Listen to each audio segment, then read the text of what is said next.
Už túto stredu v budove za mňou o 8 ráno sa bude konať mestské zastupiteľstvo zvolané tzv. Opozičnými poslancami.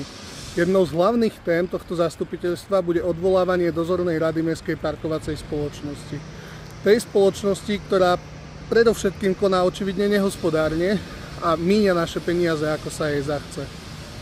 Táto spoločnosť si bez akejkoľvek verejnej súťaže objednáva právne služby za 10 000 eur, rovnako platí reklamy, ktoré s ňou nie sú spojené a objedná si asfaltovanie ciest od firmy, ktorá s asfaltovaním nemá nič spoločné a nemá to zapísané ani v živnosti.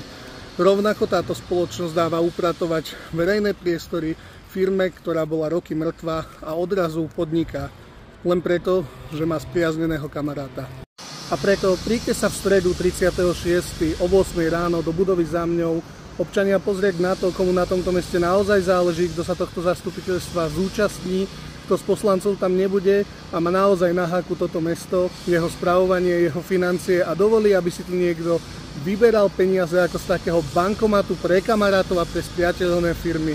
Je neuveriteľne dôležité, aby ste vedeli, kto sa tohto zastupiteľstva zúčastní a kto nie. Kľudne sa príďte pozrieť osobne a zapamätajte si to do najbližších volieb, keď vám budú mazať medové fúziky po podfúzi.